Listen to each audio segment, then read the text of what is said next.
Welcome everyone to the Board of Trustees public meeting, June 11th. We will begin with the Pledge of Allegiance. I pledge allegiance to the flag of the United States of America and to the republic for which it stands, one nation, under God, indivisible, with liberty and justice for all. Thank you.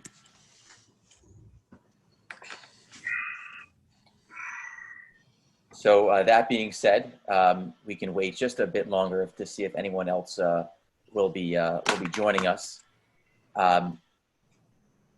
If not, we can move forward with public comment. Russell, I know, has one piece of public comment, so I will turn this over to Russell so that he can read that. But if anyone else would like to make public comment, please raise your hand remotely and we can get to you as well. And thank you.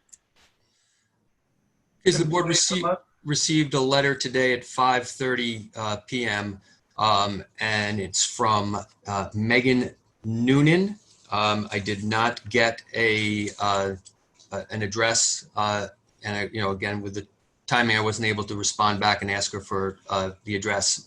And it essentially, in summary, is wanting to thank Mayor Warren for the statement at last week's Agawam Park protest.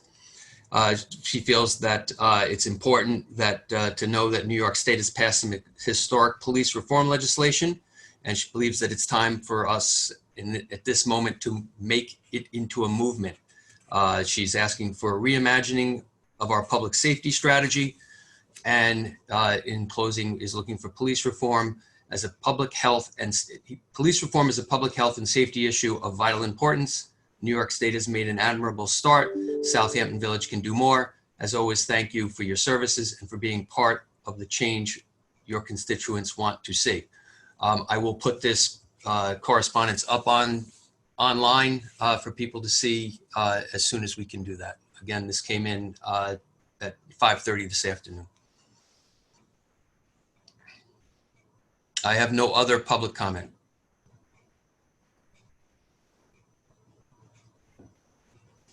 So with that said, we can move forward with the Employee of the Month, which is always one of our favorite parts of our public meetings. This month, our Employee of the Month is Jack Dew from the Buildings Maintenance Department. Jack is a maintenance mechanic 4, and Jack was actually hired on April 13th, 1998. He's been with us now for well over 2 decades, and I would just like to quickly read from what his supervisor, John Cause, has said. John has written that Jack has been an integral part of the village team for many years. He is best known for being a problem solver that always could be called upon in any emergency. Jack has always had an important role in Christmas decorations and during Christmas time as well, and he will be missed. So we really wanted to thank Jack for his service to Southampton Village. Serving the village for over 2 decades has been integral to us. So Jack, hopefully you'll have the opportunity to watch this either live or remotely, but we really wanted to thank you on behalf of myself and the entire Board of Trustees for your service to the village. Thank you very much. So we do not have any board presentations this evening, but we do have several discussion items. So the first discussion item is capital purchases. Again, Russell Cradaville, our village administrator, will kind of discuss this and lead us in this discussion. Okay, so there are several items that have been requested, first of all, of the various departments liaison with the board, the trustee that oversees them. The first is from the fire department, which is to replace outdated network switches and an expired server. There was a lengthy, about 100-page network evaluation done for the 4 locations at the fire department, headquarters, Windmill Lane, Station 3 in Shinnecock, Flying Point, and and also Windmill Lane at the police station, because the server is shared by both the police department and the fire department. It is the recommendation of our company that handles our network that it is time for them to be replaced. It would also have a very, very strong disaster recovery and backup system for both the fire department and the police department. And the cost for that, including two 34-inch monitors, would be $38,707. The second item is replacement of 3 truck chargers and thermal cameras for the fire department as well. These would go on various trucks that the thermal cameras are getting near end of life. Thermal cameras are used in a fire situation where they hold them up to a door and they're able to see how much heat there is on the other side of the door. It's a piece of equipment that's a safety equipment as the interior firefighters are looking to enter either a room or a building. The next item is from the ambulance corps. They are looking to purchase 2 Stryker MTS power loaders. There's a letter that was sent along here describing what they do. Essentially, they'd be installed on the ambulance, and it would work with the village's existing stretchers to lift the patient both up and into the ambulance, and then also down when they get to the hospital down to the ground without using the physical labor of the volunteers. There's a couple of reasons that they've asked to do that. One of them is we're not sending as big a crew given the COVID-19 right now. Also, it is something that is state of the art and is used by all of the in research that I had done by Chief Epley, all of the departments on the South Fork are now using these. It is a safety measure. It is something that can help prevent injuries. And again, that's at a cost of $45,859.50. And the final item that is being requested is from the Parks Department. They are now looking to replace a 10-year-old mower that is just barely limping along. And it's a 52-inch Bobcat at $8,800. Can I just comment on the first 3 there, Russ? Yeah, sure. I mean, you explained them well. Just wanted to go for the network things. Again, that benefits both PD and FD, and it's been discussed a while as far as upgrades. Thermal cameras, you pointed out correctly, that's what the fire department uses to indicate what's on the other side of a door. But a lot of times too, what they do is use them to check inside walls. If they don't actually see a fire, but if it's or if the fires are put out and they're still trying to see, but still within the walls, working its way up. So that's what the thermal cameras get used a lot for that as well. And the last, as you said, from Chief Epley for the ambulance, as you said, they've neighboring departments have been using this for a while, and it's really been kind of more pointed out, become more to the forefront. Because again, the COVID-19 had limited response teams going out, and I don't really foresee that changing anytime soon. So again, that's for 2 rigs. That's what that price is. And again, any questions about that, clearly, we can discuss this further. But I thank you for explaining that, Russ. The mower, that's up to Mark and Gary. I'll touch base on the mower real quick. When I sat down with Steve and Gary back in January, we were hoping that this would go through the season, and it didn't. It's 10 years old. There were 4 prices that were quoted. They range from about 14, and this one became 8. We got actually 2 prices on this particular mower, which is one that they like and they use. And so that was a big swing in terms of, the difference between the prices. And more importantly, it's in an area where we can get it, which is in striking distance if there's any repairs or any parts needed. So Steve did a real good job. going around and researching, getting 4 different prices. So this is used for all the big pieces of land we have around the village, and it is definitely essential.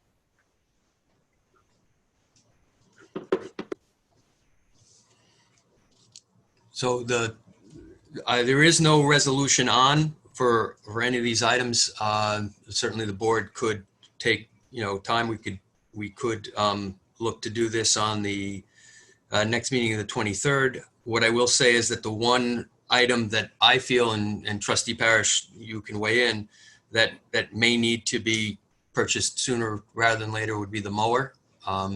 Yes, Russell, I'd like to ask the board tonight to weigh in on this, because it is something that, as we had a rain today, and the forecast for the summer, unfortunately, doesn't look great in terms of weather. It looks to be wet, so we do need this, and it would be a big disruption if we're trying to finish some big park areas, Agawam Park, Flying Point, all these big areas that we have to use with something that is breaking down, and we're getting extra men to go out there and try and take care of it with push mowers and smaller mowers. So if anybody has any questions about this, I will do my best to answer, but it's a good price. The last one lasted 10 years.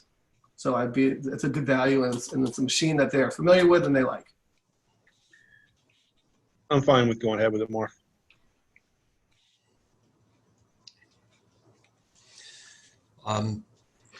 Great question, guys.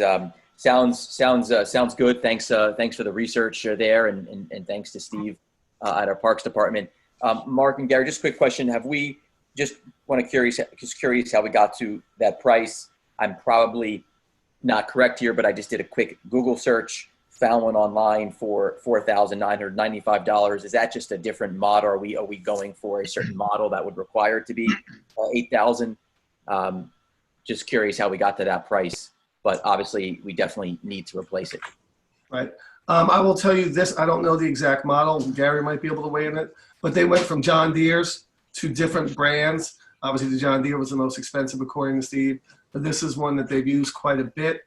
They're familiar with it. It's been very trustworthy, 10 years. I don't know the exact model off the top of my head. Gary, do you know the model in particular?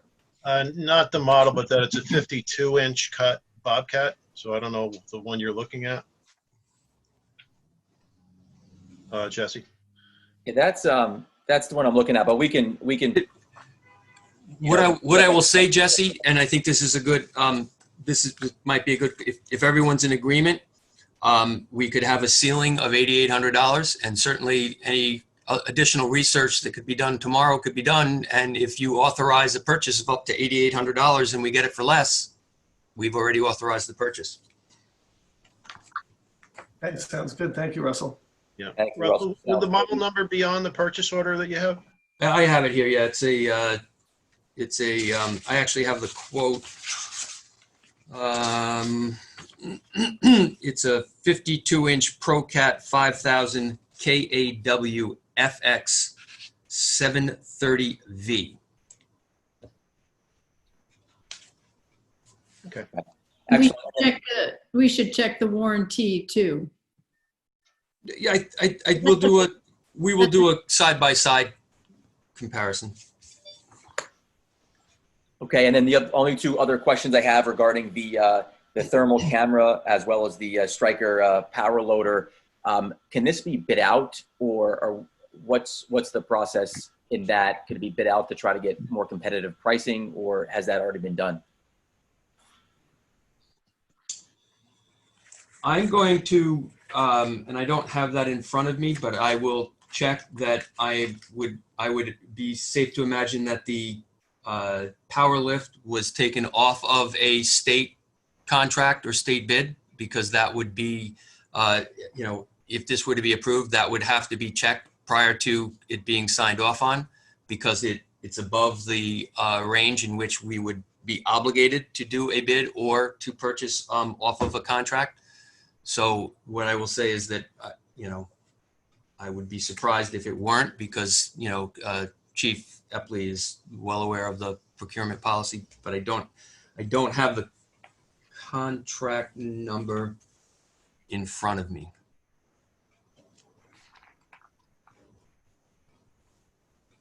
but I will check. We will check that.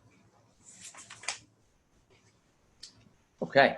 Thank you, Russell. And that one, and again, I think that would be one that, if we wanted to, since we had a discussion tonight that, and I had a conversation with Chief Epley. I mean, obviously he'd like it sooner than later, but, he understands that, the board is, looking at every purchase and wants to be, confident in the purchase.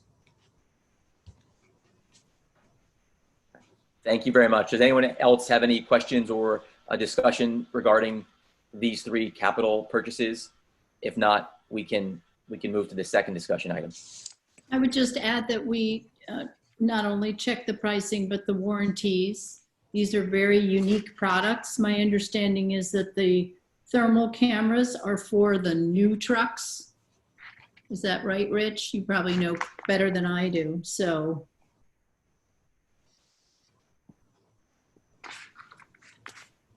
Affirmative. Okay. All right. Very good. The second discussion item is beer and wine at Cooper's Beach. Trustee Parrish, I don't know if you want to take this or if Russell should. Up to you guys, however you'd like to do it. I'll start off with a little bit of history of it, then Russell can catch up on the particulars. So, last year we were, Ben and Lauren took over the concession, and they really brought it to a really good level. They had some, Sunday afternoon music, and it was well attended by families, by people from all different age brackets, and people would then be bringing their own beer and wine, and Ben and Lauren started to discuss it, and we started to have a conversation about it. Is there a possibility that it can be done? It's never been done before at Cooper's. However, there is other locations on the East End that do it through their municipalities. And we just started talking about, the way that it could be possibly looked at. Ben and Lauren both have a big background in restaurants on large scales in his work in the past. They have a very, very, very good following. They also had a lot of good praise last year with the way they ran it. And we felt that could we add another opportunity for them to, enhance the experience while we're there in a way that is done very organized. And I sent this out to all the board probably back in January and started to discuss it, and you all seemed very interested. And so we're going through the process now to discuss it. And I would love to hear everybody's opinion on it. The only thing I will add is that there is a resolution proposed later in the packet to publish and post for a public hearing so that the public could weigh in. And the only thing I remember, Mark, Trustee Parrish, with regards to our discussion earlier, that if the public comment was positive and the board felt that it would want to do it, that the board would consider doing it as a kind of on a trial basis as well. So that's correct. Yes. And there's a lot, I know, Brian, you've worked on some possible, structure of this, and, there's still a lot of things, but I just think that it's something that the board should take a look at. I'd like to hear back from the public also. And again, with their background of being involved in this type of, industry before, and the fact that they are very well respected up there, it's something that I think could be a positive thing. But that's where we would have to have the public chime in also. I mean, Mark, I'll just say, we've discussed this and to give support. Ben and Lauren definitely are they're reputable and they run a good shop up there. They have been discussed in the past, and I believe I've told the board in the past. It's been brought up by previous administrations to look into this. Just at the time, it didn't. It never gained any legs. So clearly, I think this, timing's everything in life. So I think they have a good operation. They already, they have this down, and giving them a chance and certainly having the public weigh in on it if they agree. I think they're a good crew. It's worthy of giving them an opportunity, to give the beer and wine thing a shot, see how it works. So, yeah, I support it. Thank you, Trustee Yastrzemski. Yeah, especially now they've lost a few weeks already, and they're going to be losing a couple more, it looks like. They just unfortunately had a mechanical refrigeration unit breakdown, and that was unfortunate because they had to lose some product. And, again, when they did these events last year, they run it very well. He has a whole protocol that he will go to. Him and his wife are there at all times. And, I feel comfortable with that aspect of it, with them being there and them being in charge of, operating any sale of beer and wine.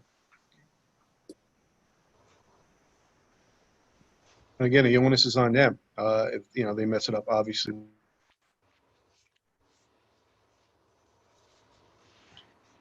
There you go. Sorry. You're We back. facilitate it, and obviously, if they mess it up, it's on them, and they're well aware of that too. Yeah, correct. And you can also look at it this way: if someone comes in and they're bringing their own beer and wine already, Right. it still puts the village at a certain point where they're responsible. I believe, Brian, maybe you can weigh on this. If he has his own insurance policy, that sort of covers the village to a certain extent. Would that be true? Yeah, no question. And they're also going to have to maintain their own independent SLA license, which makes them trained, responsible, and going to monitor the consumption and be responsible in the way that they serve it. So I think there's a couple of levels of protection here, and certainly it's a business enhancement for a valuable concession for the village. I also want to let the board know that I spoke to both Ben and Lauren, and they will be available at the public hearing to answer any of the board's questions. Obviously, you could ask before that, but the public's questions, at the hearing, just so everyone's aware that they do intend to attend our next meeting. A question for you, Mark. I think what Rich had said, or you had said, is they have a good protocol. They have children. A couple of the folks that have talked about this before, I remember the issue being that it's a family beach and the introduction of beer and wine would be quite different. I know Ben and Lauren are terrific and they have children themselves, but I think the thinking was it would be in a contained area, right? It's not, or how is that? At this point, no, it would not be, excuse me, in a contained area. What it would be strictly, monitored. They would have certain colored cups that would distinguish their product going out versus any other product they do. They would limit the amount of purchase. Like if you go to a sporting event, you're only allowed to have 2 per. And plus the fact that what they really, really emphasize is that they would be the ones serving. So they would be able to have a protocol and they would be the ones hands-on. And we could say right now, like with the extension of outdoor dining, it's the same situation. It's families, it's everything. It's really putting the responsibility on the people who are operating. And again, they do have a really, really, really good background. They have a really, really good positive review from a lot of people that have been there. And I've been able to talk to a lot of people and about the way that they operate. So it would be, we would probably want to limit it in terms of the hours that they serve. We've discussed that a bit. That would be one thing that we would be in control of. However, if there are some music events, they could go a little bit later. But again, it's really going to be how we weigh in and what we feel is going to be comfortable and the public weighing in. But yes, that is something that we thought about a lot, Kimberly, regarding that. But I feel pretty confident that, there are a lot of other beaches in the area that do this and they've been successful with it. And for the future of the village, it could be quite a good partnership. And there's a lot of pent-up demand in general. And given that not that many, the restaurants don't allow people indoors yet, this would be an immediate potential option. So, True. not that many you can do right now. And also we could look at it this way. They wrap up a little Sunday night's music at 7 o'clock and, people decide they're going to head on down into the village. That could be a bonus also. I think that we do have obviously number 3 beach in the country. They would maintain everything. They would clean up after it. So we have that aspect also. Yep. And again, it's we can stop this anytime we want if we don't think it's right. Okay, thank you, everyone. And I would also say, good work, everybody. And if the public is for it, then we all should be. So, thank you again for doing the research, Trustee Parrish, and looking forward to the public hearing. And now on the topic of beaches, the third discussion item is beach permits. So, Russell, you can kind of bring us up to speed about what's going on there. Okay, so there are two parts. One's not actually a permit, but it is part of kind of our beach process. At our May 14th meeting, we amended our policy on purchasing of permits to limit the number of sales that we would have this year. And I think, early on, although we haven't had, picture perfect weather, I think that we have seen that it's been pretty effective in not having, an overly huge amount of crowd. The request for daily passes has been somewhat limited. I think people read ahead of time and understand that we're not selling dailies. But one of the things that we passed was with regards to people who own property in the village. We put the restriction in that additional permits may not be purchased at the summer visitor rate, whereas in the past, in our normal is that we do allow residents to purchase additional summer visitor rates. But what we did allow was that if someone was leasing in the renting in the village for 30 days or longer, that they be permitted to purchase one. We've run into a number of situations in which families have called and said, look, I got my one free one. My family, a family member, or, my family and grandchildren come out for several weeks or multiple weekends. And every year we understand that they don't get one for free, but we purchase one. Why is my family member who comes out and visits every weekend or stays for a month for the summer any different than someone that I would rent a room to for 30 days? I think that all of the staff, Mimi, Vicky, Kathy, everyone here really kind of is encouraging the board to see that is probably a distinction that we probably should not have made. And I think that, we should, the board should consider permitting a resident to purchase one additional for people who are visiting them, albeit family or friend that's staying for a period of time, and not necessarily renting for 30 days. So Russell, let me ask you a question, because we spoke about this the other day, and it's something that you picked up. There's a lot of interesting things that go on with these beach passes, I found out this year. So the reality is that if you are a property owner, you get 3, correct? No. If you are a property owner and you have 3 vehicles, if you're a resident. If you're a resident or a property owner, correct, and you have 3, you can have up to 3 vehicles registered in your name, or a spouse or anyone else who lives in that house for 12 months of the year. You are permitted to have up to 3 permits. That's sometimes what some people get confused with. They believe that as a resident or a property owner, you're entitled to 3. No, you may get up to 3 free ones for vehicles that are registered for people who live in that house for 12 months of the year.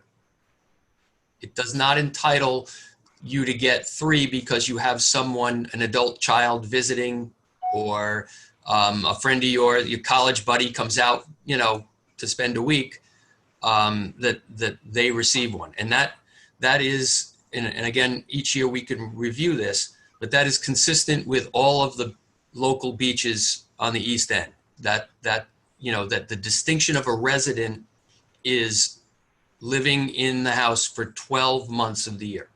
Right. So my point is, and as you started explaining to me, you can find all. Rich, I'm sure you're smiling over there. So you That know. was that was a mouthful. I don't even know what the hell you just said. But anyways, I've always thought it's been a little crazy on It how is. we set this up, but whatever. That's just me. So again, let's look at it this way. So let's say, for instance, someone has lived here, they're a property owner, they're a resident, their kids are living in the city. They got, furloughed due to COVID. They're out here now. They have the same last name. Can they get one? Right now, under our rule, no, and that's what I'm proposing that we change. Right. Yeah, that sounds something that should be. Again, I'll keep going back to, as a resident and a property owner, I interpret it as you should get 3, whether it be for your son or daughter who has just moved up here and doesn't have a lease of any sort, but a same last name. If they've been married, can they prove that they have a wedding, a marriage certificate? I do think that that is deserved. That's my personal opinion.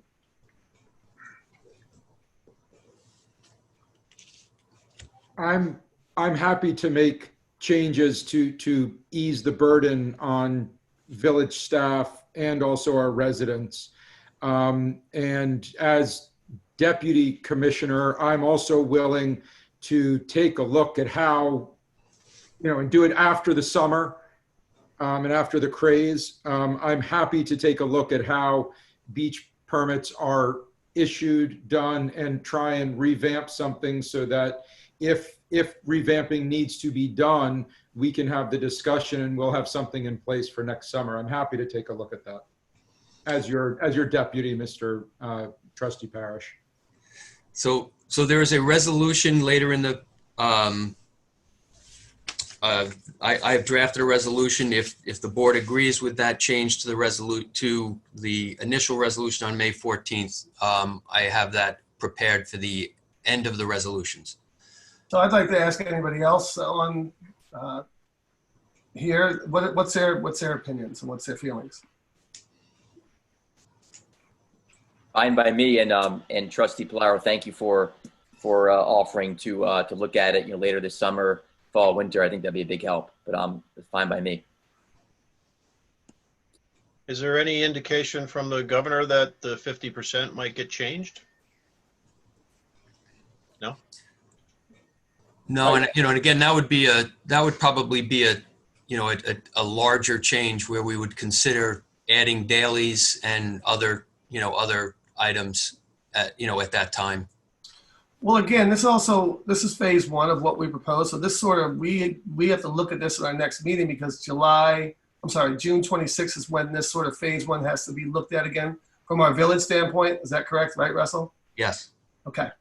So it's something that we definitely should be discussing over the next few weeks and have, Russell, your resolution and everybody else's thoughts.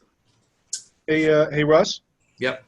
How you doing on getting people caught up with, I know there was a little bit of a lag with, now that we're open up, limited hours to Village Hall, but there was some, we had to do a lot by mail up to this point. So how are we doing with getting people caught up and actually having their pass so they can get to the beach? Interestingly enough, we are 100% caught up. There is not anyone waiting to, well, what I can say is everyone who has applied and was eligible has received or has been mailed to them. The issue this year was the fact that we did 100% by mail, and the U.S. Postal Service has been having some problems. So we've had to do some workarounds with regards to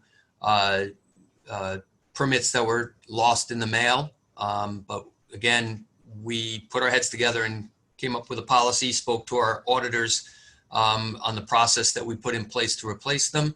And all of those have been sent out to people as well. So our biggest hiccup was about a week and a half of a rush that was just beyond what even our computer capacity would be. We just didn't even have enough stations, forget, enough people. But we are 100% caught up and everyone has been mailed or has received their permit. And I'm just going to add something that's quite interesting. I had a long-term resident reach out to me and said someone tried to steal their pass. They sent me a picture of it, and it was actually ripped right down the middle. So Russell was kind enough and Kathy were kind enough. I went over their house and scraped it off and brought in whatever pieces they could that they could get it replaced, and they did, and they were extremely happy. Yeah. But yes, There's a reason why that material and that glue is the way that is to prevent that. People don't realize that when they try to take it off, they go, oh, well, Yeah. I'm never successful. there's a hot market for beach stickers now. A good summer reading book would be the greatest excuses we've heard as to how you deserve a beach permit. So when we talk about it again, we'll have to discuss that sometime. There's a book of that title? There should be. Oh, should. But Mark, I thought you wrote it. let me ask you a question though. At this time, Russell, it's your car registration that demonstrates that you live in the village, right? Oh, yes. Okay, so that's the driver to being able to get a pass up to. No, it doesn't. The registration does not have to have this address.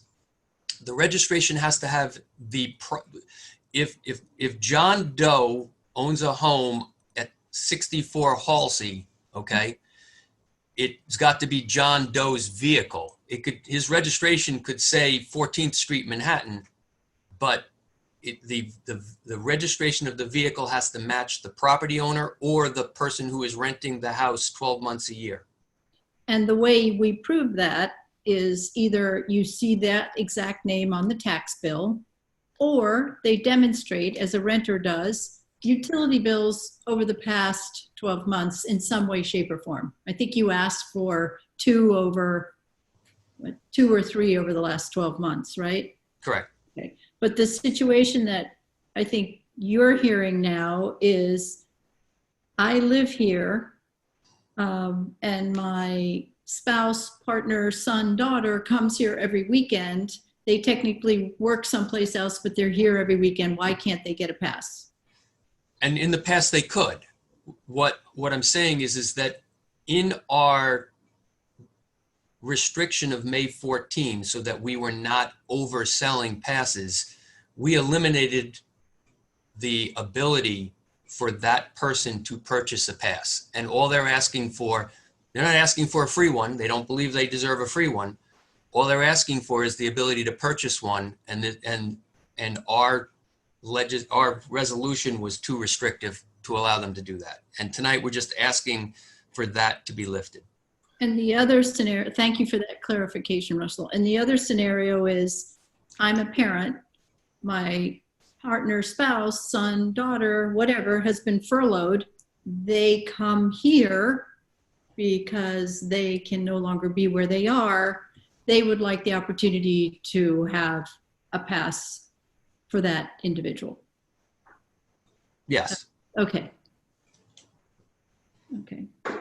I think that is something that resolution that Russell, I think it's a good resolution to look at tonight because of that particular instance, that if they are willing to purchase it, they should have the right to purchase it.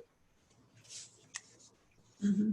So if there's no other comment on that, the second item is a request by beach staff, Matt Weeks, CC Highsmith, beach manager and assistant beach manager, Kathy Sweeney, who deputy village clerk, who oversees some of the operations of the beach, Pat Letterman, who oversees the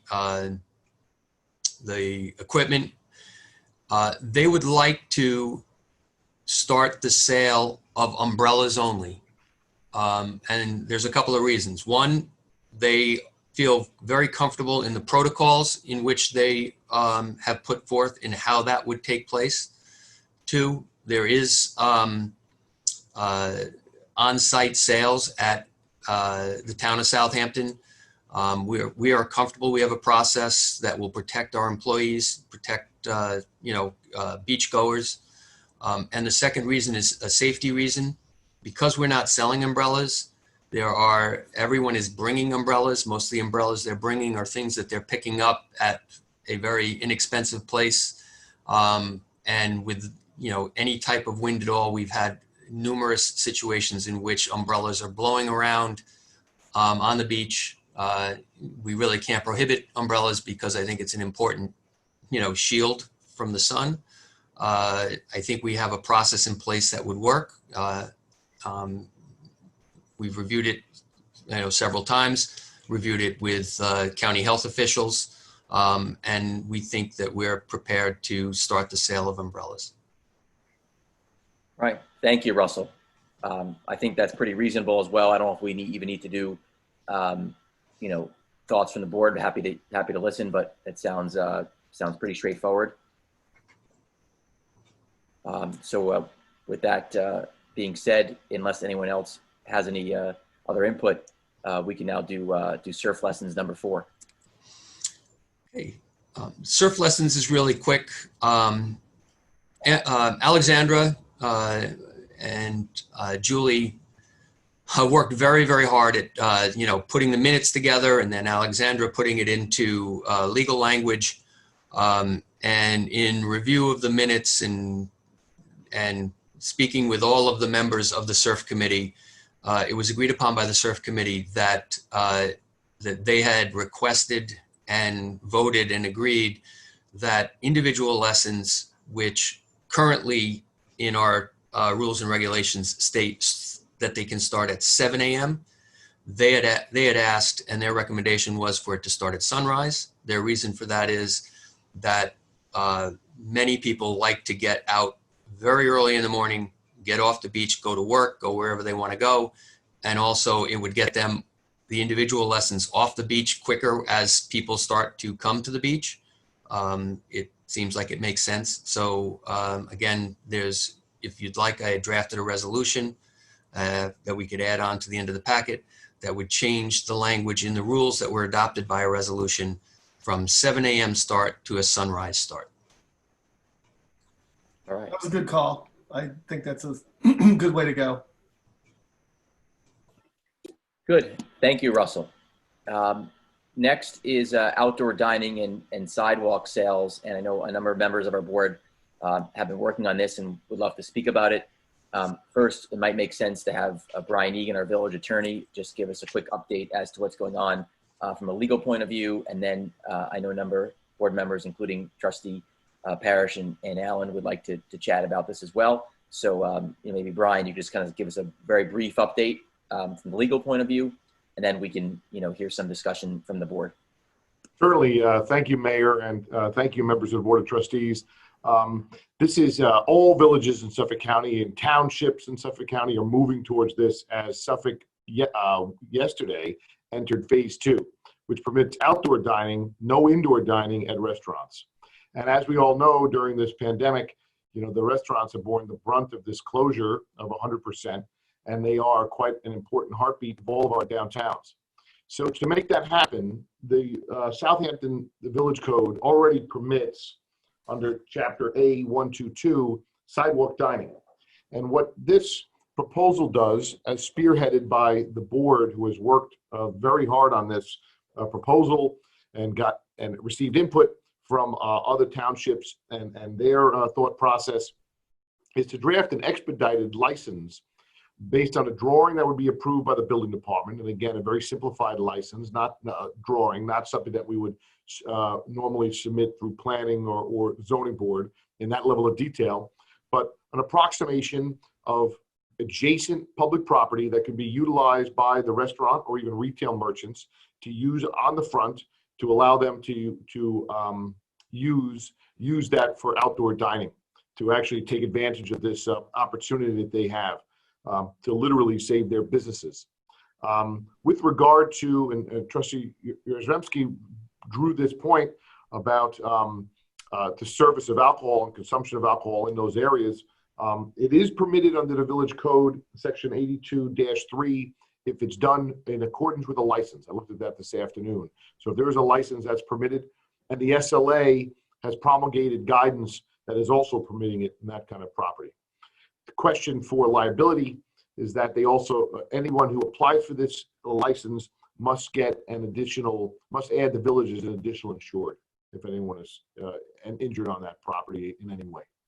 So it's quite a good shot in the arm, and we'll get this as an expedited. And also the license, the temporary license agreement for the use will expire November 1st, 2020, or earlier by this board, and the licenses will be issued by the village administrator. Counselor, one clarification or question.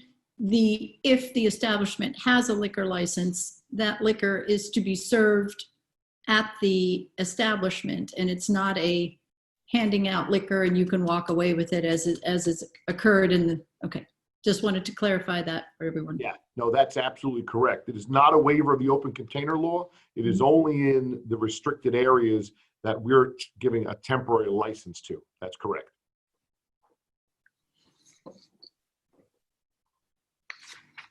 Excellent. Thank you to the entire board for really working hard on this. Thank you, Brian, Russell, Alexandra, Building Inspector Chris Talbot, Gary, Chief Cummings. Is there anything else anyone would like to add here? That was a very thorough explanation, but if there's any other discussion on this, it'd be great. We'd love to hear it, but that was very helpful, Brian. Thank you. Welcome. I'll just touch base. I walked around and handed out a lot of them over the last couple of days and got to speak with some restaurateurs, got to speak to some retailers along the way. And what was really good to see is that there was a lot of collaboration between next door neighbors, as you would call it, talking to each other, willing to allow the individuals to move over there if they needed to be. They all spoke about, what they've been through the last 3 months. And with this, it's going to be parlayed into the sidewalk for retailers too. So this is not really something that's just for dining, but we also want to make it available to retailers too, because these are part of the two biggest businesses that have really taken a shot in the arm. So there is some hope. It's going to be very creative. I've seen some good things so far. It's not going to be perfect, but there was a bounce of life looked like over the last 2 days. Absolutely. Thank you, Trustee Parrish, again for sharing that. It definitely feels good to see our businesses back operating. So if there's not any additional discussion there, the final discussion item of the evening is summer construction and pile driving. I know this is something that Trustee Polaro was interested in discussing. So Trustee Polaro, I'm not sure if you'd like to run with this, or if Village Attorney Brian Egan should speak about it. Maybe you can just introduce it, Andrew, and then we could take it from there. Sure. Thank you, Mr. Mayor. Again, with everything, this start of the summer, the end of spring has been difficult for many. Construction was shut down for a long period of time. Even when it was allowed at the beginning of this, people were home, people were trying to study. It made for two very difficult things to go on. And so I know that myself and a bunch of the other trustees heard about it, as did Angel, as did Chris Talbot. And so one of the things I've spoken to Chris Talbot with is what type of constructions are allowed and when. And the pile driving is something that usually doesn't happen during the summer months. And we've actually restricted the time frame down. It used to be allowed on Saturday as well. And that was stopped a few years ago by our boards. And so this is something I would love for us to discuss. And then if we feel we would like to change something, we can open it up to a public hearing and hear what they have to say. And then we can hear from both sides of it. But it really would be just to limit the pile driving, which is very loud and does cause shaking to, properties that are close by to it when it's going on. And it would, again, everything would be open for discussion and to think about this, but it would be for us to at least consider it going forward. It would probably not be something that I think would be put into place for this summer. But again, in speaking with Chris, I believe one of the major projects with pile driving has just been completed. There is one that is now starting as well, and hopefully will be done soon. But it could just be something that we as a board could look at, discuss here, and see how we would like to proceed forward with it. This really isn't to limit construction on our, on the properties, but it would be to limit the type of construction that could be done during the summers when the majority of our residents are out here and trying to enjoy the beaches and being next door to properties that are being built and where this would be going on. Trustee Polaro, what is the current? What's allowed by now? What does the current code state? I'm going to. Current code states that pile driving is allowed Monday to Friday, during operating hours. And so that is what's been going on. And again, it's in the code, and now that construction is back, it is working. The teams are on there. And so again, for the project that just finished, when they were able to work at full capacity, it was not going to take a long period of time for this job to be done. When construction got shut down and then was allowed, one person on it, they tried to come back to do some work. It would have taken a much longer period. That then was shut down for other reasonings and safety. So, that job is, I believe that job is now complete. And it was done again in the time frame specified, Monday to Friday. So you would look into maybe prohibit it all summer long, or restrictions days or hours or something? Okay. I don't know if it would be reducing the hours, if that would be preferential. Again, I'd like to hear what the public has to say on both sides of it, both from the construction industry as well as from the public. I also know that the majority of times, again, in speaking with Chris on this, the majority of pile driving doesn't really occur in the height of the summer because that's when so many other things can be done. So he doesn't feel that it would inhibit a lot of the construction crews on what would be going on, during June, July, August, or July, August, because so much else is trying to be done at that time to try and enclose a property so that they can continue work then going into the fall and into the winters. So pile driving usually happens when the ground thaws, February, March, April, which again, this year, everything got heightened because of the condensation and the closing down of the construction industry. Right. Okay.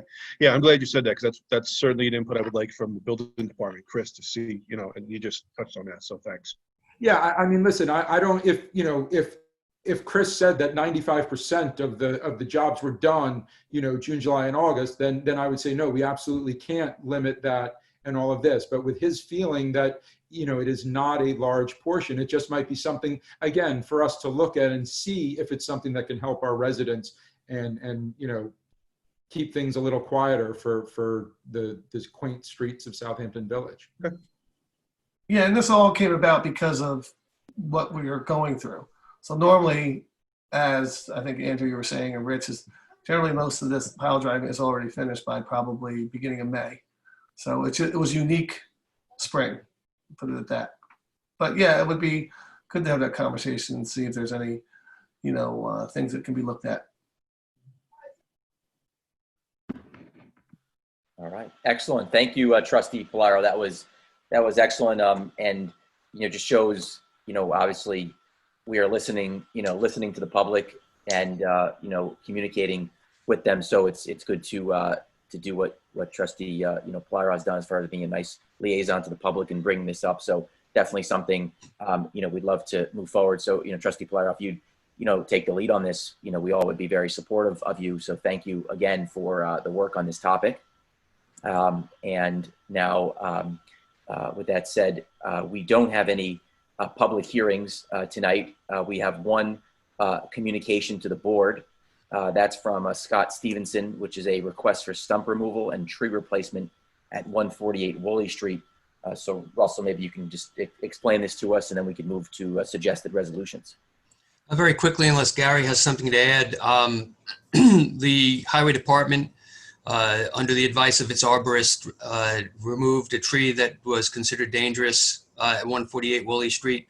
At this time, it's not an appropriate time for us to grind the stump down. That is in the plans to be done as soon as it can be done. and the property owner has offered to purchase a tree that if the village agreed on the tree for us to replace it with. I know that Highway Supervisor Paul Murphy and Gary spoke with the property owner, and they're very pleased with the response they got from this.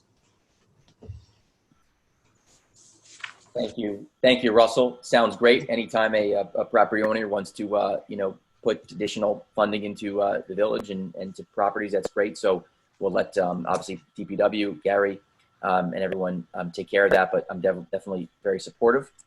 So Russell, if you don't mind, you could take us through the suggested resolutions. Okay, I do need to make a correction here that, so I'm going to resolve that the reading of the minutes for the public session of May 26, 2020 be dispensed with, and that those minutes be accepted as filed by the village administrator, and that the actions taken at that meeting be and hereby are ratified and approved. So moved. Second? Second. All in favor? Aye. Aye. Entertain a motion resolved that the claims for the warrants dated June 11th, 2020 totaling $171,399.46, warrant number 3, general fund for the 2019-2020 fiscal year, $510,166.16, warrant number 2, general fund, $3,000, warrant number 1, capital reserve, and the village payrolls for the period of May 22nd, 2020 to June 4th, 2020 be audited and approved. So moved. Second? Second. Real quickly, just some of the highlights on the 2019-2020 bills. The major part of that bills was a TrusteesMtg bill and a large bill from Granger. The bill from Granger was for COVID supplies, so those will be journal entry to a receivable for reimbursement. 2 maintenance contracts that split over 2 periods of time. And again, part of that will be expensed into the new year. With regards to the June general dispensements, $400,000 of it is the dental, vision, and health bill. And then an additional $30,000 were annual maintenance contracts that run our fiscal year. With regards to the capital disbursement, that was a $3,000 bill from MTech Consulting Engineers on the ambulance building.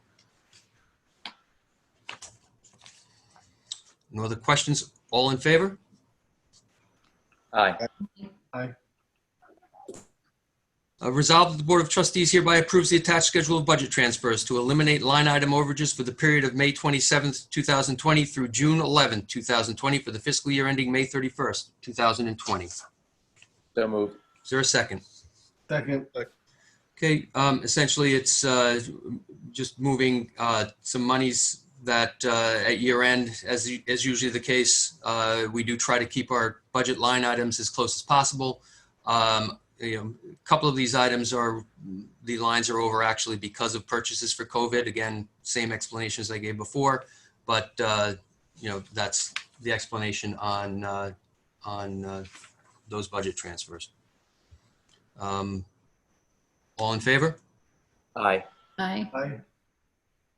Entertain a motion resolved that the Board of Trustees hereby authorizes the following 2019 budget amendment and interfund transfer. It would be increase outside fire prevention revenues by $150,000, increase the interfund transfer expenditure capital reserve $150,000, and then transfer increase fire equipment capital reserve $50,000, increase fire truck capital reserve $75,000, increase fire facilities capital reserve $25,000, and decrease interfund transfer capital reserve $150,000.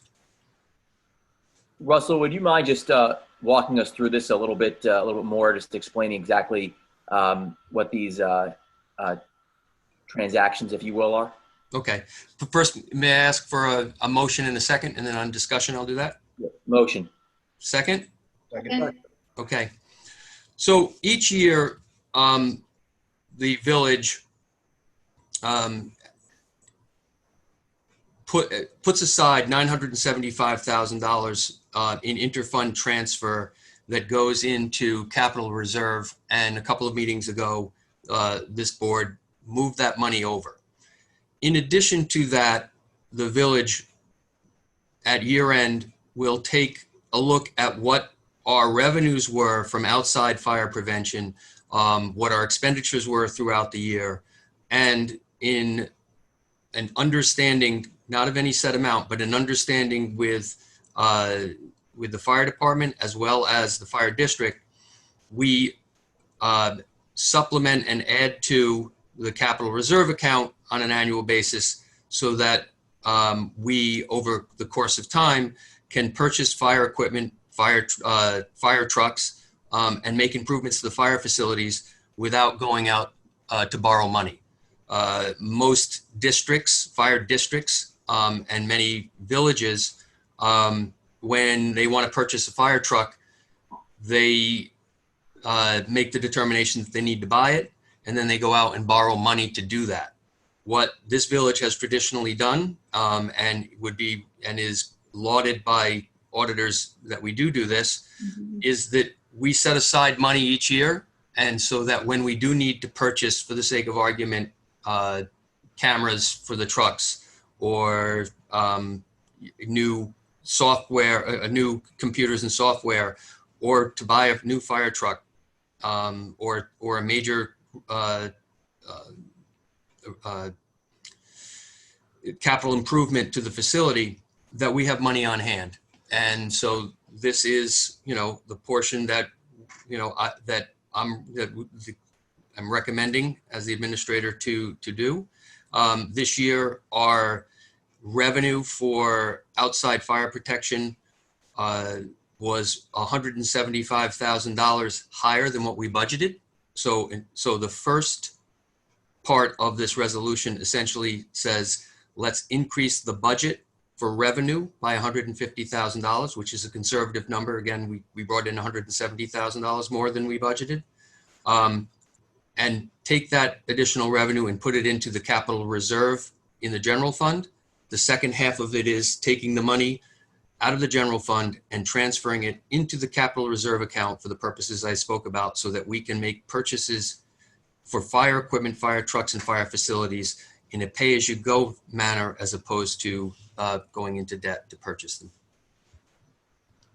Russ, I remember a while back you had brought this up. Actually, when you first came on, you brought this up as being a little more transparent and easy to follow, and being ahead of the game. So thank you for explaining that, because at the end of the day, it's basically taking fire prevention money, fire service money, and just reallocating it in a more structured way. Do I kind of have that right? Yes, and so as this board remembers, and there's actually a resolution later on to award the contract for the purchase of a fire truck. We're purchasing a $510,000 fire truck, for which that money is already in place, and now this money here is actually going to be money moving towards the next time we need to buy a fire truck or any other piece of fire equipment. So essentially what we're doing is putting money in our piggy bank for the times that we need to spend money down, for the fire department. Thank you.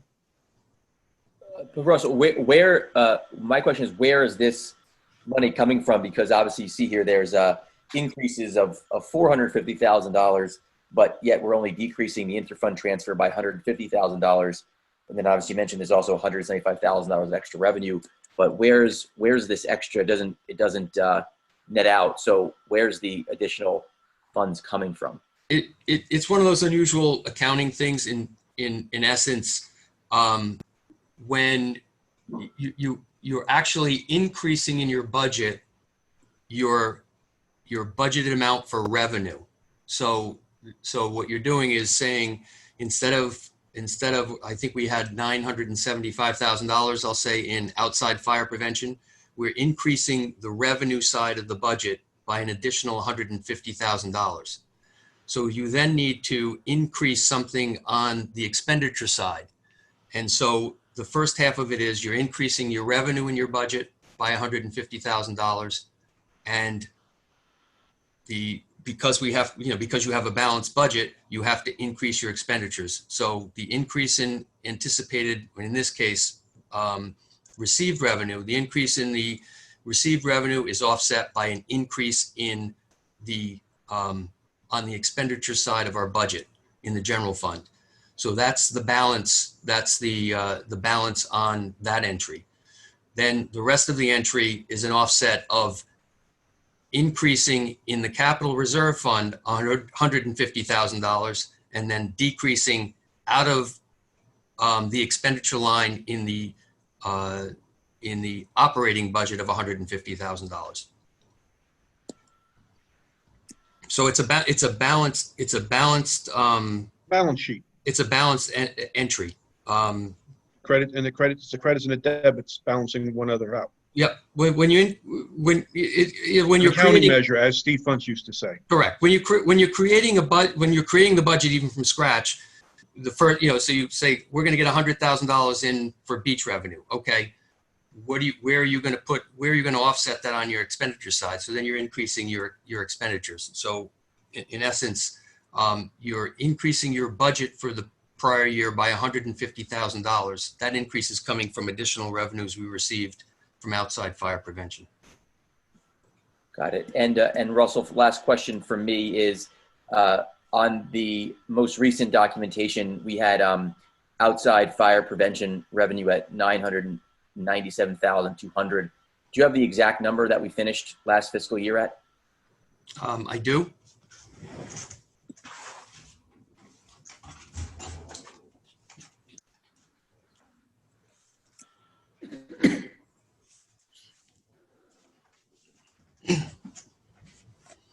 This is the beauty of having online meetings where you have easy access to data.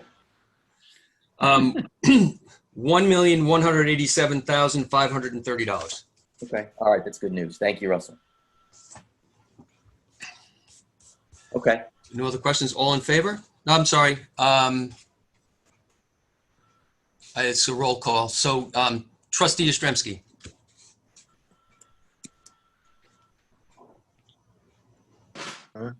Yeah, okay. Aye. Aye. Trustee Allen. Aye. Mayor Warren. Aye. Trustee Parrish. Aye. Trustee Polaro. Aye. Entertain a motion resolved that the Board of Trustees accepts the retirement of John Dew Jr., Maintenance Mechanic 4, from the Building Maintenance Department effective June 25, 2020. So moved. Is there a second? Second. All in favor? Aye. Aye.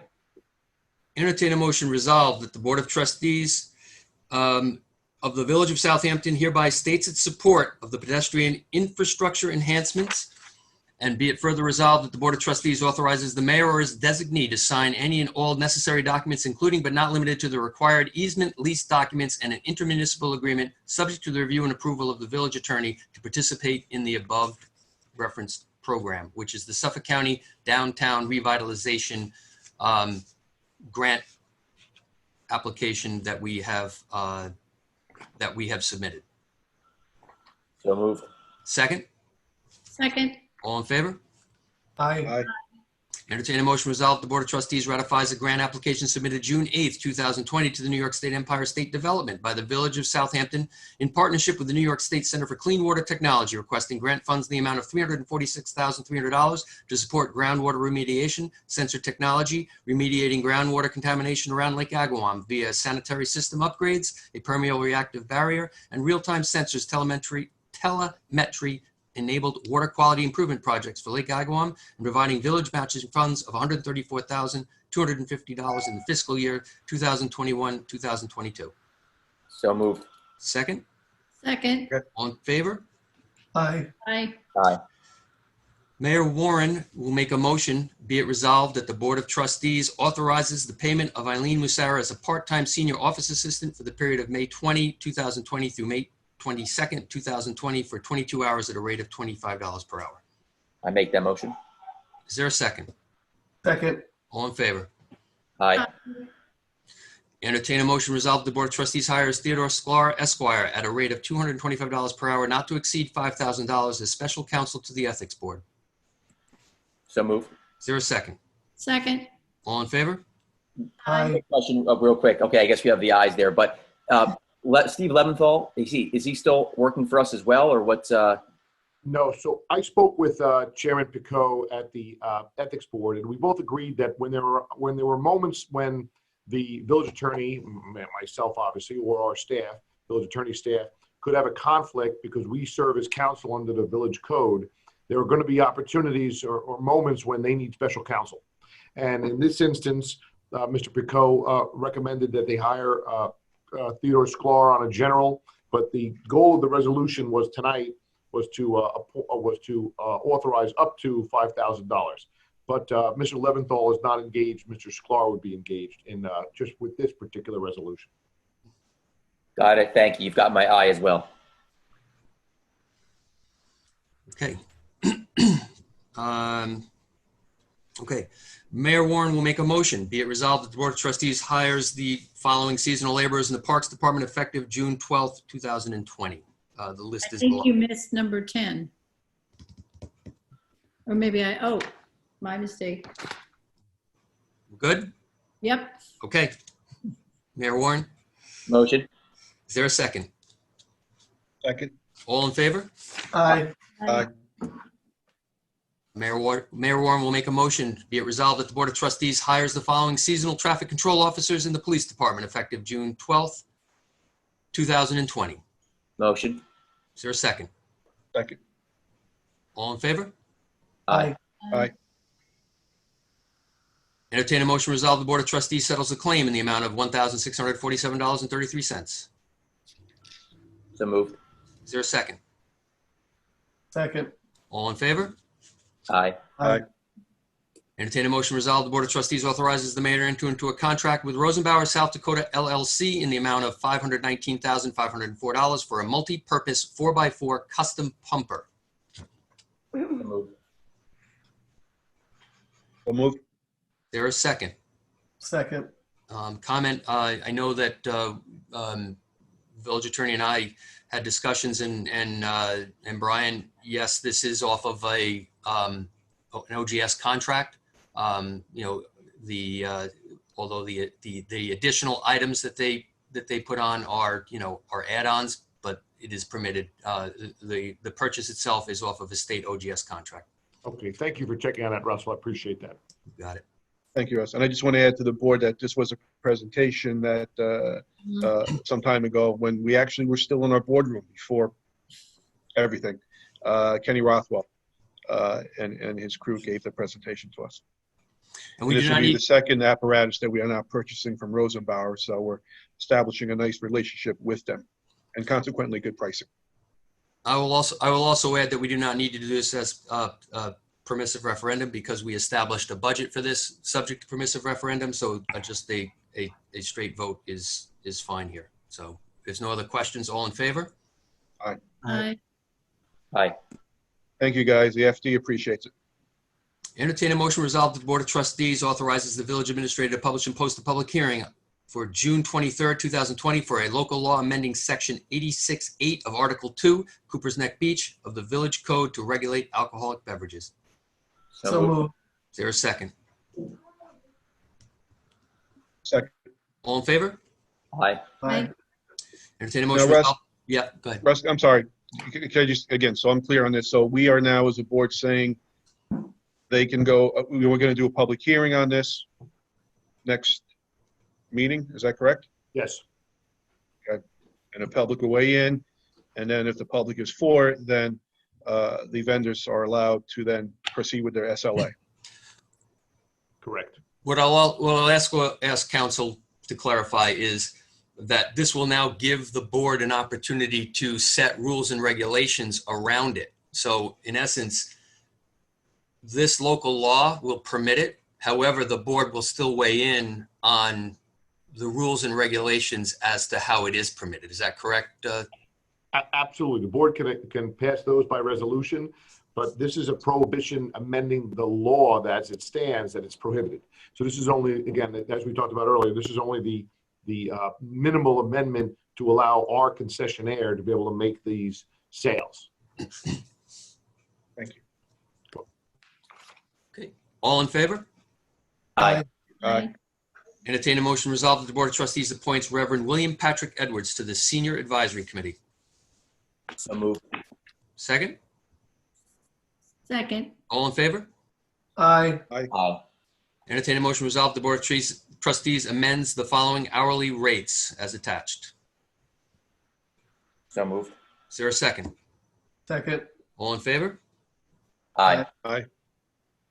Mayor Warren will make a motion. Be it resolved that upon the recommendation of the village administrator, the Board of Trustees ratifies the hiring of the following part-time seasonal employees effective May 23rd, 2020. Motion. There's a second. Second. All in favor? Aye. Aye. Entertain a motion resolved by the Board of Trustees that because of the short time in which Phase 2 is expected to begin, the village administrator is hereby authorized to issue temporary licenses authorized by this resolution without the need for full Board of Trustees review or for referral to the Planning Board. And it is further that any temporary license issued pursuant to this resolution shall expire upon the termination of COVID-19 restrictions imposed by the state or November 1st, 2020, whichever is sooner, and further that those provisions of Chapter A122 of the Code which are inconsistent with the provisions of this resolution are temporarily suspended, and that it is further that nothing herein shall be deemed to supersede any New York state or federal requirements, including those related to the COVID-19 pandemic, and it is further that this resolution takes effect immediately. So moved. And temporary license, excuse me, just a quick question. The temporary license, we're not defining that, right?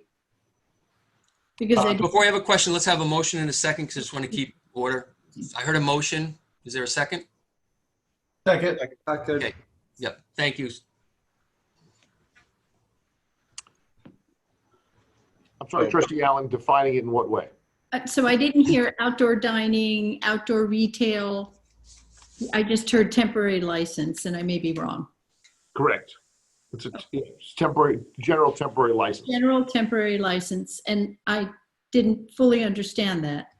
So I guess that's the umbrella for whatever is coming our way under COVID-19. Yes.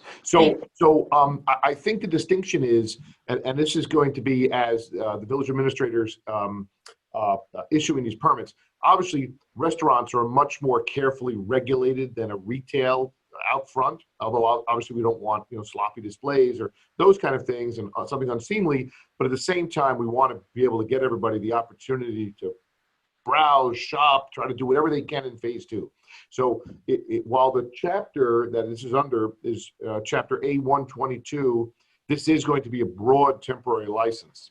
The regulations are definitely heavy towards restaurants just because of their nature, but it is going to be a broad temporary license that the administrator can issue. Thank you, Counselor. And for clarification, I want the board to know that all of these applications I am reviewing with either the fire marshal and or the building inspector. I'm just not, signing off on them. We are reviewing them as a team. Right. And I also want to thank the board, the mayor, for the input that they had on this, as I stated earlier. Also, the village administrator for getting this resolution on tonight, and the building inspector Talbot on his advice and review. Because again, we do want to issue these temporary licenses carefully. We want to preserve certain things like access and fire access and handicapped accessibility and passage of sidewalks. So those things are all important to the character of what our downtown is and how quaint it is, and important. At the same time, we got to balance this new abnormal that we're in. Counselor, we used to make the old lawyer or your predecessor read all this and all those whereases. Oh. So consider yourself lucky. I'll cut down on If the it were up to me, prescriptions of no if it were up to me, I'd make you read them to get my money's worth. But it's just Okay. All in favor? Aye. Aye. Okay. All right. I'm going to entertain a motion to add 4 resolutions. The first being the one that talks about amending the summer visitor pass for the family member. The second one to amend the rules and regulations for surf lessons to begin at sunrise. The third is a very late request for the fire department to add a member to the department. And the fourth would be a resolution to authorize the purchase of the lawnmower. Is there a motion to add those 4 resolutions? I'll make the motion. Is there a second? All in favor? Aye. Aye. Okay, entertain a motion resolved that the Board of Trustees amends Resolution Number 16 of May 14th, 2020 to add language to summer visitor pass to include or one vehicle of a family member temporarily residing at a resident home. So moved. Second, Second. all in favor? Aye. Entertain a motion resolved the Board of Trustees amends the rules and regulations for surf lessons so that permitted individual lessons may begin at sunrise in place of 7 a.m. So moved. Is there a second? Second. All in favor? Aye. Aye. Entertain a motion resolved that the Board of Trustees appoints Samuel Fisher to the Southampton Fire Department Hook and Ladder Company Number 1, effective June 12th, 2020. So moved. Is there a second? Second. All in favor? Aye. Aye. Entertain a motion resolved that the Board of Trustees hereby authorizes the purchase of one 52-inch ProCat 5000 lawnmower not to exceed $8,800 from capital reserve, subject to permissive referendum. So moved. Is there a second? Second. Trustee Yastrzemski. Aye. Trustee Allen. Aye. Mayor Warren. Aye. Trustee Parrish. Aye. Trustee Polaro. Aye. All right. Thank you very much, Russell, and thank you to our board and everyone who has been with us tonight. In the final portion of our public meeting, we have comments from board members. So as usual, Trustee Yastrzemski, you can begin. Thank you, Mayor. Just want to reflect on certainly recent events. I'm sure everybody will, so I'm going to reflect. I get the chance to go first. Certainly the last 4 months have been extremely trying for the public, for the people, and certainly as our community and the village with the COVID-19 crisis. And it's great that finally we all seem to be getting back into life with phase 2. Many meetings, many discussions, conference calls, Zooms from all board members, all people that we see on this screen here, like Brady Bunch. Finally, it's come off well and come into play yesterday. And I commend Trustee Parrish and Trustee Allen and Trustee Polaro for revisiting things in the past as far as street access and retail and restaurants and so forth that have been brought up in the past and didn't go through successfully for whatever reasons at the time. You guys are pushing it, and it's well received, and I think it's going to be an incredible success, and it's going to be going to look great. I think it's going to be an incredible season. It's going to salvage a great season with what you guys have put forth. And of course, recent events of the last couple of weeks from an atrocious death, a murder in Minneapolis, George Floyd, has brought up a lot of discussion, a lot of inflection from a lot of different people, a lot of different sources, media, and such. I just want to say is from my world, from where I sit, we all can see what's going on at a macro level. Everyone can. But at the end of the day, me personally, I'm accountable for my 7 square miles. And I'm extremely proud of how our community has acted, how our departments have acted, our FD, our SVVA, our PD, our DPW, all within the parks, building, and the highway. They've responded extremely admirably through all of this. Last week, a week ago today, as a matter of fact, Southampton Village, I'd like to say successfully hosted 2 demonstrations. One in the morning, actually, was a vigil, which I think was extremely impactful. One of the more, I'd like to say, meaningful ones, because it was organized by the community, for the community, and attended by the community. I thought that was a wonderful display. The one in the afternoon, again, just as important.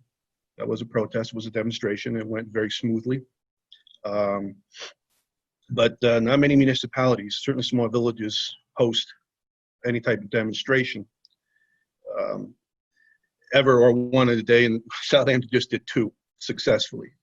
No harm, no foul, not even a flower pot broken. So I commend our departments and this board for again, and the people that attended. The village was a good day for the village, and it was a good day for the attendees, participants. But of course, some of the messages that of course are coming and questions that are being brought up from these, as we watch on television, these protests, and majority which are peaceful and unfortunately some which are not. It does bring into public safety. It does bring into question police departments. So I can't speak for other departments around the nation. I can't speak for any other department really on this island. But I can speak for my own department, our department, Southampton Village Police Department. It's the department my own father served for 35 years before retirement. Before that, he served our community in the police department. Before that, he served our country in World War II. So I grew up around the department as a kid. In my capacity now, as an elected board member, I have a third of my adult life has been spent working alongside this department. I've been around along with the chief, 2 chiefs now, to help guide it, work alongside it, offer counsel, support it, and discipline it alongside the chief when necessary. We have a chief and a detective sergeant who's in charge of investigations and such, who each have 34 and 35 years as of last week, congratulations, respectively. It's a lot of talent. Beneath them is a supervisory staff of 20 plus, 25 years, well-seasoned officers as well. Beneath them, you have police officers, young, driven, well-educated, and well-trained, and local, majority. And of course, we have our public dispatch system, our PSDs, our safety dispatch, and our civilians that do incredible work for our community to protect and serve, protect life and protect property. A lot of questions are brought up about, and good questions, about police conduct, police department conduct and policies. And again, not to say that other departments around the nation, certainly in larger areas, urban areas, may not have great policies or maybe need some adjustments, probably unquestionably. Again, our department is an accredited agency and has been for over 20 years. A lot of questions have come up from public and people and media about implementing policies and training and so forth. Great points, great questions. I like to say that our police department has actually been doing that and has implemented a lot of the very same policies that a lot of these media folk question and malign every evening.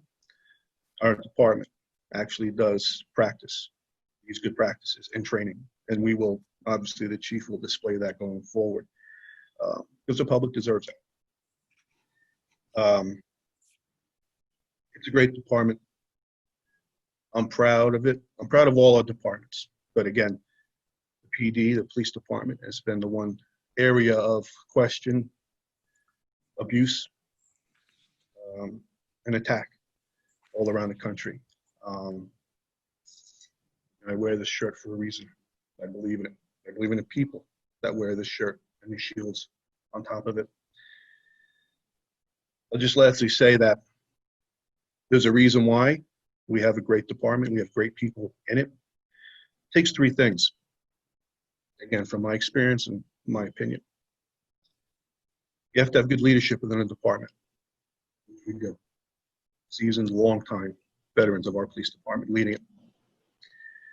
You have to have great leadership in the government that has to observe, who has to question, and ultimately facilitate, which we have. We have had it, and we do currently now. And thirdly, you need funding. You don't have success in any department, and certainly training and the ability and equipment without having the money.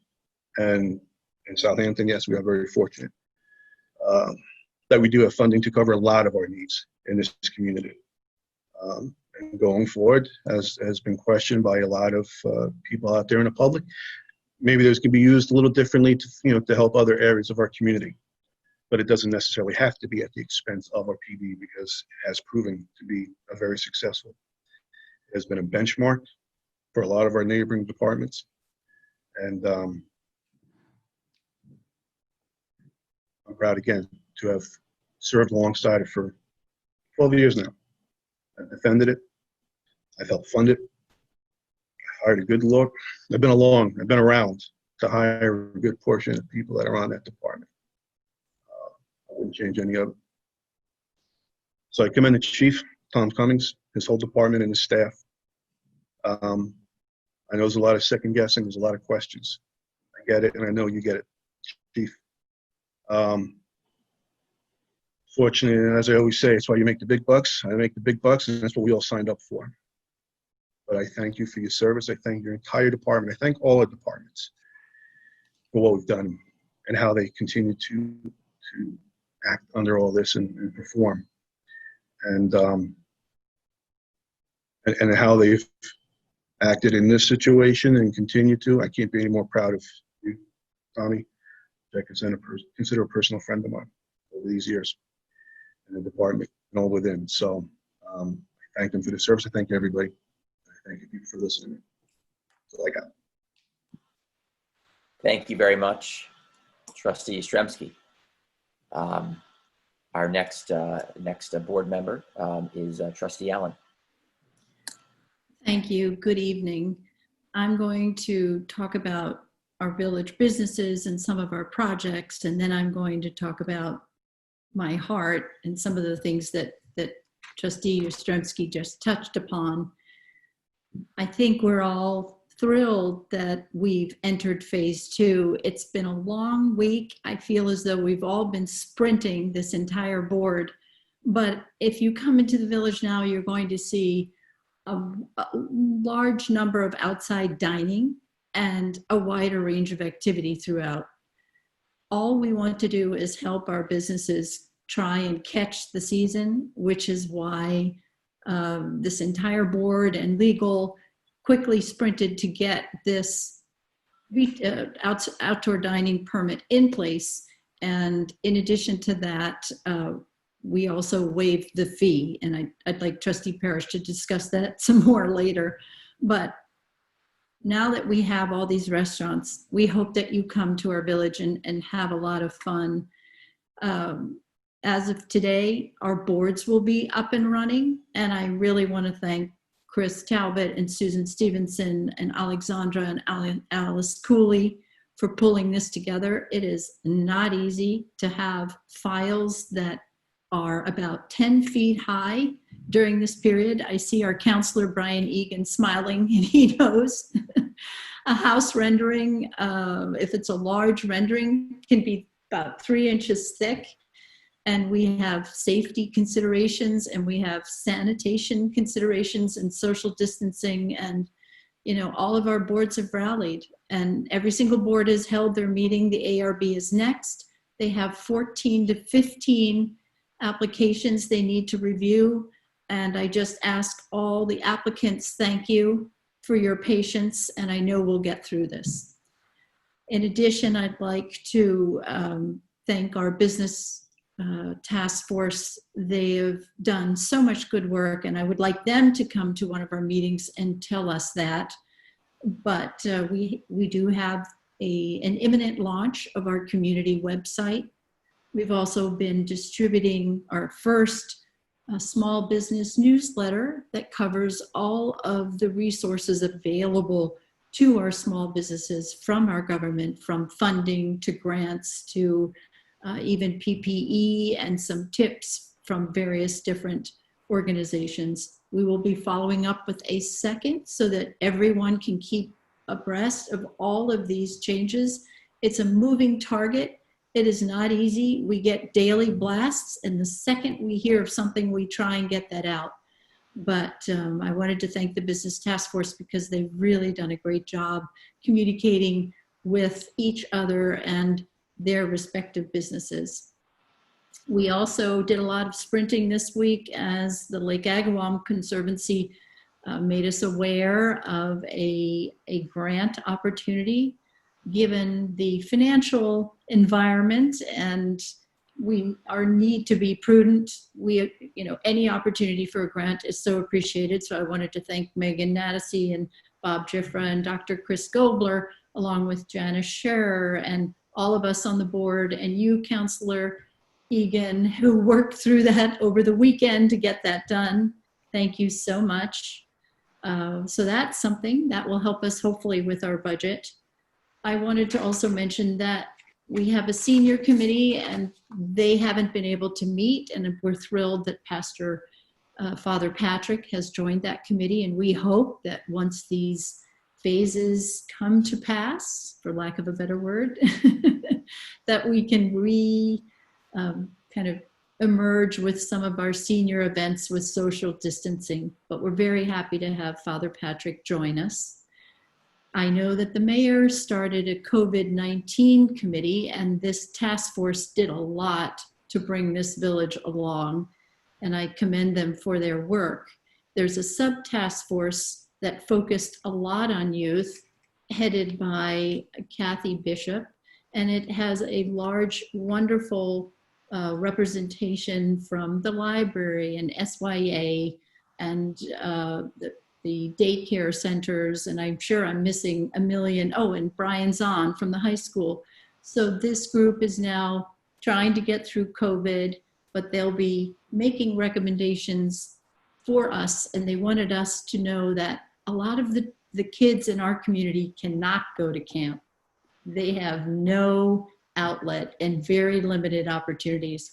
So this group is trying to make do and find things for our youth in this village so that they can have a summer.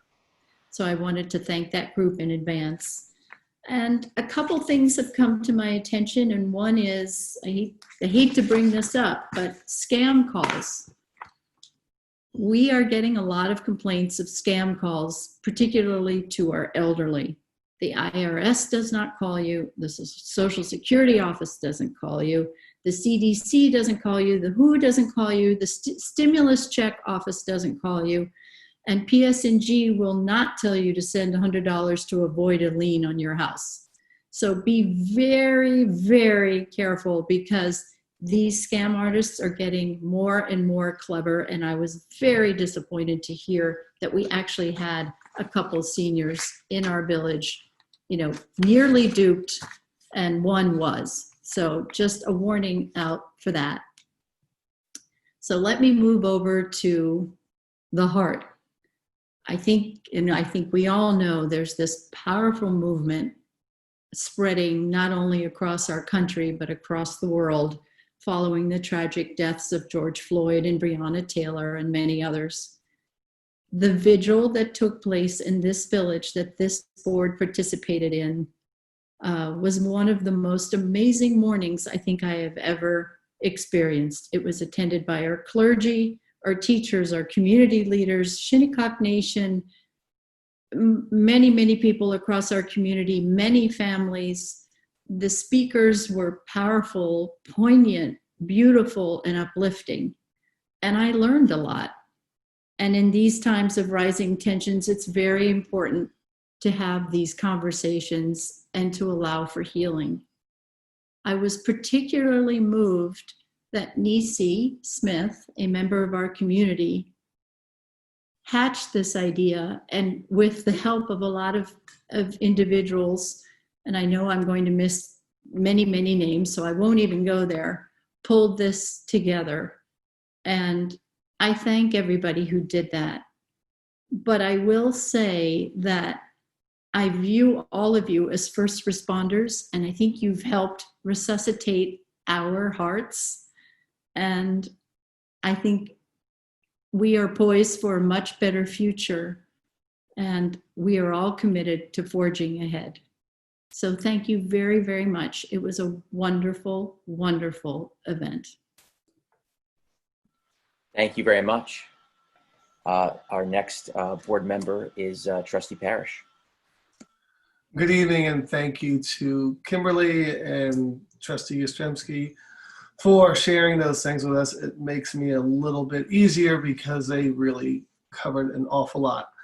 I will be brief. I will touch base first on the outdoor dining. Yes, thank you to the board for being involved in this and letting this happen. We did allow the businesses, restaurants in particular, to go forward with this permit with no fee. In the time everybody's struggling, it was something that we really thought was the right thing to do, and it really wasn't even a question. But on that note, I'm going to go to something very quick.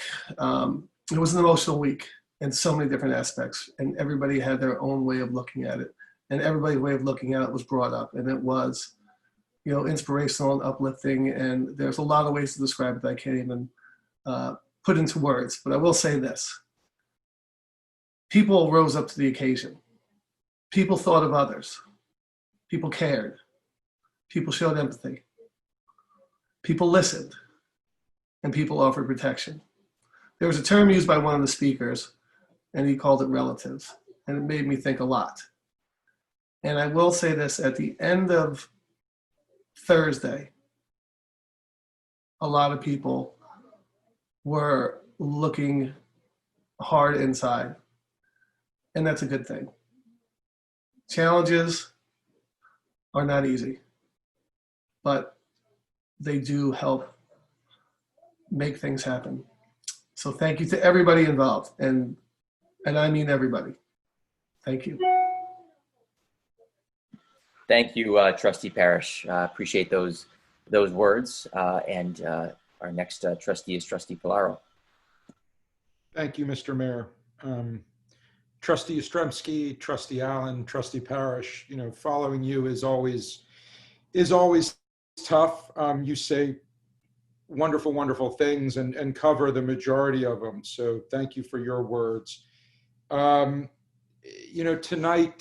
I really don't have a lot to cover, to say that hasn't been said. But one of the things, and I do think, and Trustee Yastrzemski brought up that we had two, one a vigil and one a protest last week. I want to thank also all the outside support that we received from all the surrounding municipalities that sent police officers to come and help us. I saw many, many cars from many different areas around. So thank all of you for coming and lending your support to Southampton. And I know that as other areas had that, Southampton and Chief, you sent cars to help out in other municipalities. So I think for me, one of the most unbelievable things with regards to all of this is seeing how at local levels, and really local individualized levels in many, many different areas, you are seeing vigils, you are seeing people coming together. And for me, that somewhat it lends to a sea of support and potentially a sea of change. Whereas before, there may have been a massive rally done in Washington, D.C., and people would go and march down there. But some people on Long Island, or some people upstate, or some people elsewhere may not have attended that and felt left out. So to see it happening in Bridgehampton and Sag Harbor and Southampton and Riverhead and East Hampton and all across the country, and maybe it's not the hundreds and thousands and millions of people that go to one area, but to see it much more concentrated, I think lends a sense of timing and ripeness for change that is coming about. So I'm excited for that in that respect, from the heart. also with regard to, the village and what is going on here, phase 2 has been wonderful. It was really nice to kind of drive around yesterday and see the people out on the streets and dining. I know the restaurants are already looking forward to when does phase 3 occur and 50% capacity inside come into view. But I commend the restaurateurs for getting out there and doing it and getting the applications in. I commend this board for really thinking outside the box. I think it was incredible for both the restaurants and for our retail shops to kind of just think outside the box and how can we help them, because they really have been impacted by it. I think that there are other museums would love to get back and open, and galleries and all of it. And so again, I know that from the county calls that we're on a daily basis, so much is being sent up to the governor's office to try and talk about it. I know that playgrounds are going to open up very soon, that the governor has mandated villages and local municipalities on how to do that. So I think that I won't say that there's a sense of normalcy that we are getting back to, because I don't know what that will feel like, but there is a new normal that is starting to come out of the ashes. And it does leave one a sense of hope and a sense of pride for the village and for the people here and the residents and the community in and of itself. So thank you. Thank you, Trustee Polaro. I too will try to keep this on the briefer end because our trustees have really had some eloquent things to say tonight. So there isn't as much to add as there typically is. But I just wanted to thank each member of our board. Trustee Polaro, thank you for being so engaged and obviously working so hard. It's really great to see our board coming together. Trustee Parrish, Trustee Allen, Deputy Mayor Yastrzemski. The village would not be turning the corner without your help and without everyone's hard work. So I just wanted to thank everybody, as well as Village Attorney Brian Egan, Assistant Village Attorney Alexandra Halsey Storch, Chief Cummings, Gary Gillespie at DPW, Russell Cratterville, our village administrator. This has been a long, intense last 4 months, as Trustee Yastrzemski have pointed out, but it seems like there is some hope right now. And so again, I just wanted to thank our board for all of our collective hard work, and it's great to see the hard work come to fruition. We saw yesterday with the opening of phase 2, the work that we've all done to help our restaurant and other retail businesses succeed. I think we'll only get better from here. We've really helped along with our community and our really, again, a constant thank you to our healthcare workers for helping us flatten the curve. Just today, Dr. Piggott, had announced that there's less than 60 positive test results today, which is one of near the lowest levels. Robert Ross from Southampton Hospital indicated that there's just a grand total of 7 COVID patients at the hospital, which is really a new low, down from a time when the hospital was near 100% capacity. So things are starting to look up.